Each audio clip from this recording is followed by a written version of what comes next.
I got from this to this in just 1.5 years when I threw these 8 sneaky habits out the window. And if you're serious about your fitness goals this year, I want you to do the same. If you're anything like me, then you know that when New Year comes around, you set all these fantastic goals. You're actually going to start working out, you're going to eat healthy, you're going to go to the gym, you're actually going to get a gym membership in the first place, and you're going to be a whole new you. So then it gets to January the 7th and you miss a day.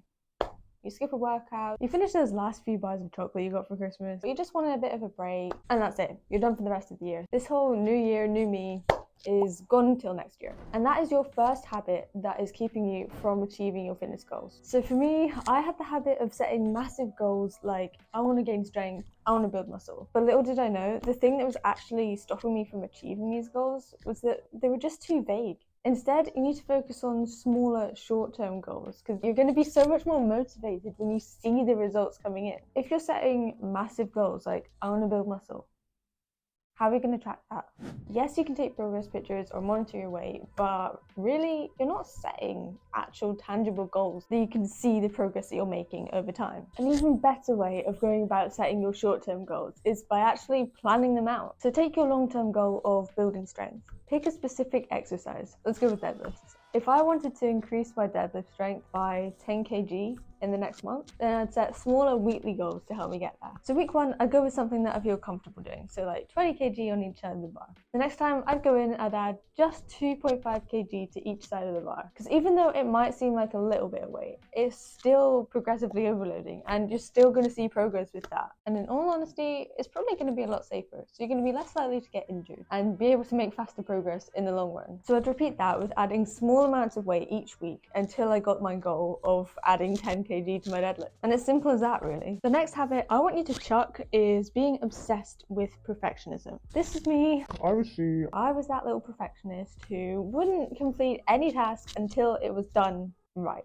And this held me back for the longest time. It was that habit of thinking that I'm not perfect, I'm not that girl who goes to the gym, I don't have my life together, I don't have the perfect morning routine, I can't get up at 5 a.m.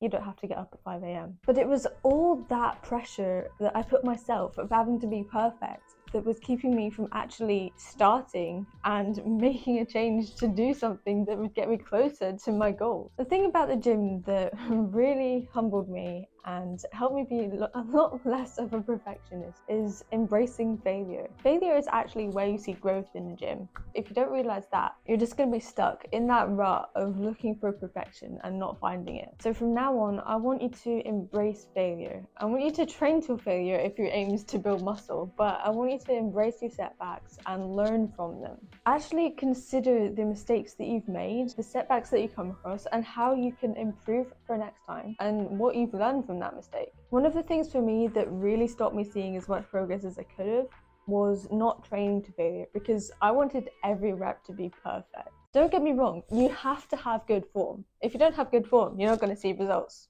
period. At least not the most optimal results in a way that's going to keep you injury free. But my problem was I wasn't pushing myself hard enough to actually put that stimulus on my muscles for them to adapt. It's in those hard reps, the really grinding reps, the ones that aren't quite perfect, that you see results. Keep your form tight, put perfectionism slightly to the side, and you'll be surprised at how fast your progress starts to pick up. The next habit that you probably don't realize is actually a habit that you have is never setting aside the time to decide on your why. What is your reason for wanting to work out? What is your reason for wanting to gain muscle or gain strength? If your why is not strong enough, how can you expect to have the motivation to actually go for your goals and achieve them? I'm just going to put it out there. If your why is because you want to look good, you want to look fit, you want to look nicer, I know it's hard to hear, but it's not enough. You need to focus on what working out is actually going to do for you, not just physically, but also mentally. Because I'll be honest with you, starting my fitness journey was one of the best decisions I've ever made. Ever.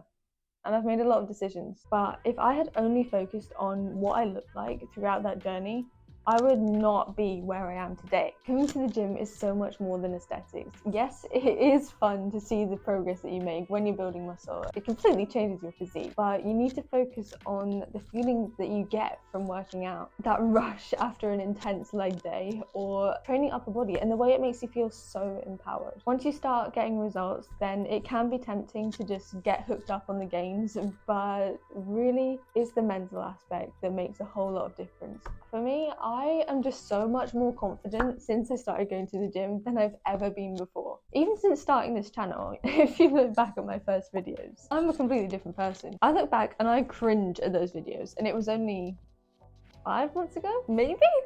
I don't know, but I've just grown so much in confidence over these last few months of really hitting it hard in the gym and focusing on my goals. A question I like to ask myself when I'm thinking about these goals is, how can I improve myself in a way that's going to benefit the lives of those around me? Because if I've not gone to the gym for a while, then I am not the nicest person to be around. My energy gets really low. I'm just not really with it. I'm a bit of an introvert, and I just know I'm not going to be myself. So for me, working out is a way for me to channel that energy and be able to have the actual energy to bring joy to the lives of those around me. At least I hope that's how they see it. The next habit that held me back for the longest time, and I know it's holding you back, is waiting for the right time. I'll just tell you right now, there is no right time. You will never feel prepared enough to start, ever. I mean, maybe the lucky ones will, but for most of us, you will never feel prepared to start the gym or to start anything new, really. There have been so many times where I've been lying in bed and had these amazing thoughts of, I'm gonna get up at 6 a.m, I'm gonna work out, I'm gonna do everything I need to get done on my to-do list, and it's gonna be amazing. But I don't commit to it, because when that alarm goes off, all the amazing goals that I set late last night come rushing back, along with the thoughts of, sleep is so important. Why am I not getting enough sleep? I really need more sleep now. Today's a rough day yesterday, today, and tomorrow. and then I roll back over and the rest is history. I'll do it tomorrow, but then tomorrow comes. And this keeps going. And before you know it, it's next week, it's next month, it's next year, and you've still not started on the goals you set late that night. So what I want you to do is throw out that mindset of, I'll start on Monday, and actually commit to yourself when that motivation strikes. Whether that's setting an alarm or writing a to-do list or getting up and doing 10 squats on the spot. It's when you make the actual actions towards your goal in that moment of motivation that makes you so much more likely to follow through the next day and get that stuff done. It's overcoming the initial barrier that's the hardest part. And the more barriers you can break down in those moments of motivation, the easier it's going to be when you're not feeling motivated. I promise you. The next habit that was holding me back was actually not putting in the effort to make the good habits that were going to push me forwards. On average, it takes about 66 days to form a habit. So doing something once, twice, or maybe 3 times is not going to cut it. One of the habits that I found hardest to make by far is getting my sleep schedule sorted. I've got to be honest with you, getting to bed on time has been a challenge of mine for the longest time, just because I've got so much work I need to get done. And I just feel like there's not enough hours in the day. I need another 24 hours in my day. And every single night, I would just be there trying to get some work done, but also not really putting my full effort in because I'm tired, and I just want food, and I just want sleep, and I'm still need to get work done. And it really just ends up not being the most productive time. One thing that really changed this though, and helped me to be able to make the good habits that I could actually stick to, was setting up little cues or actions for myself to get me towards the things that would form the habits. Let me explain. So I'm really working on this at the moment, but I want to make going to bed earlier and getting up a bit earlier a new good habit. So what I do is I set an alarm 1 hour before I want to go to bed. This means that I have time to start winding down, get ready for bed.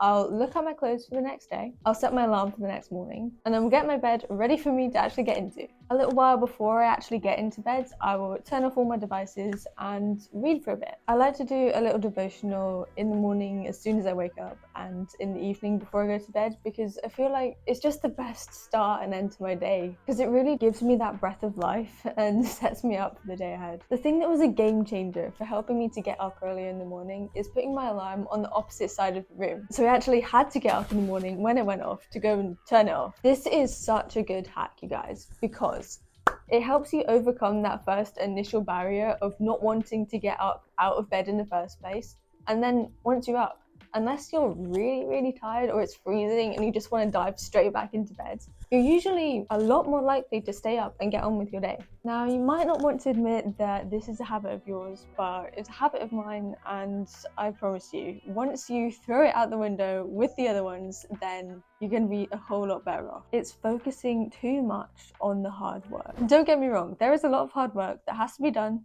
and it can get overwhelming at times, but the key is not to get hooked up on the details. If you try and find the fun in the tasks that you're doing, it will make you so much more likely to get through them and achieve the goals that you're aiming for. Let's be honest, when you were a kid and your parents asked you to do some chores, were you thrilled to go and do those chores? Probably not. But if they made it into a game or gave you some kind of incentive, like here, have 20p to go and empty the dishwasher or sweep the floor, then you were a bit more up to the job, right? It's the same with the gym. It's the same with assignments you might have. Now, I'm not saying you have to incentivize yourself to go work out. What I'm saying is find the fun in it. If you're one of those girls who hated sport at school, it's probably because you had to do it. But when you make that decision to work out for yourself and actually find a sport that you enjoy, then you're going to see so much progress so much faster. Make that hype playlist for the gym. Get psyched up before you go so that you have more energy and are excited to train. Try new foods, try new recipes, get creative in the kitchen. Fitness should be fun. It does not have to be boring, and there is so much you can do to make it fun. The next bad habit that you have that needs to go is you are constantly working. You're not scheduling in any time for you just to take a break. This can lead to you burning out so quickly, I know from experience, and you really need that space to be able to breathe and actually reset and get ready for the week ahead. I like to do this by having a dedicated reset day. For me, this is usually a Saturday because during the week I have to get uni work done. That is non-negotiable. So on my reset day, I have nothing scheduled. Absolutely nothing. Well, I have the gym, but that's just for fun. Other than that, I do my washing and do my cooking, my batch cooking for the week.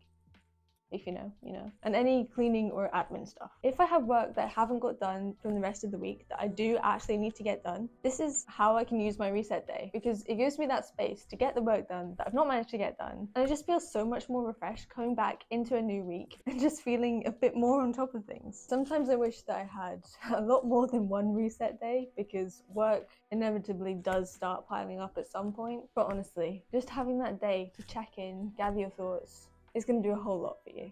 The next habit that really stopped me getting anywhere with achieving my fitness goals was looking at where I wanted to be next year rather than focusing on what I could do each day to get there. When you're getting into fitness, a really hard part of it is comparing yourself to what you see other people looking like online. Everyone does it, even if they don't want to admit it, and it's hard, especially when you're first starting out, because you see all these girls with like the perfect body and you're far from it because you've not even stepped foot in a gym yet, and this can be so demotivating, and it just stops you even wanting to start in the first place. If you're trying to climb a mountain, you might be able to see the top, but it's far away. It is far away. So standing there at the bottom is not going to give you the motivation to climb to the top, right? Instead, you need to focus on taking one step after another, and eventually, before you know it, you'll be at the top. When you get over that thought of I'm never going to get there, so what's the point? And start looking at the things you can do today, you're going to be making steps every single day, and those steps are going to add up. An important part of these daily steps for me was having a workout plan that I could actually stick to. It's all very well deciding on January the 1st that you're going to work out 7 days a week every single day of the year, but for most people this is not going to be sustainable at all, and before you know it, you will have missed one workout, and then you know the rest. So I found that the perfect workout frequency for me was training 5 days a week, because I'm quite an energetic person and I just love getting movement in. I just love the feeling of lifting heavy stuff and throwing it back down again. If you've not tried it, try it and let me know. When we all start our fitness journeys, I feel like we have a set picture of what the perfect workout schedule or workout routine should be. We all think you should wake up at 5 a.m, go for a run, hit the gym, go to work, come back, go for another run, eat healthy, and that's your ideal fitness lifestyle. But in reality, your ideal fitness lifestyle is one that you can stick to and is sustainable for you. For me, that looks like working out 5 times a week, not doing much cardio. The most cardio I do is walking to lectures and back, which is like an hour a day, maybe. if that. But this is what fits in with my lifestyle and makes me feel most empowered, most energetic, and just good in general. I definitely recommend finding a workout split that you can stick to. So my current one is Monday's rest day because I have a load of lectures on Monday and there's really no time to hit the gym. Tuesday leg day, Wednesday upper body, Thursday glutes and hamstrings, Friday is a well-needed rest day, Saturday is a quad focus leg day, and Sunday is my second upper body day. But if you really don't know where to start, it can be so hard. You just feel lost when you walk in the gym. So you can check out my new 12-week plan. It's a 5-day split and I really saw amazing results with this in just 12 weeks. So if you want to start getting stronger, changing your physique, and just gaining so much more confidence and feeling better in yourself, then I'll put the link in the description and I definitely recommend checking it out. I'm also currently working on a 3-day plan, which can get you insane results even if you have a really seriously busy schedule. So look out for that. Okay, so now you've got rid of those habits, it's time to take your goals seriously. It is time, girl. It is time. And if you want to start seeing serious progress on your fitness journey, make sure you subscribe because I'm going to be sharing so many more tips and so much more value that's helped me completely transform my strength, my physique, and my confidence. And I'm going to be sharing it all with you guys. So make sure you hit subscribe. It means honestly so much to me that I can help you on your fitness journey and avoid making mistakes that I was making that really kept me stuck for far too long. I don't want you to have to put up with that. So let me know in the comments which one of these habits you're going to focus on breaking first, and let's just encourage each other because there's nothing more empowering than encouraging each other to go and smash our fitness goals. This year, we've got this. I believe in you. You should believe in you too. So let's go smash this. My deadlift. Oh, excuse me.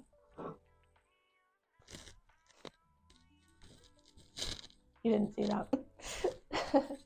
You didn't see that.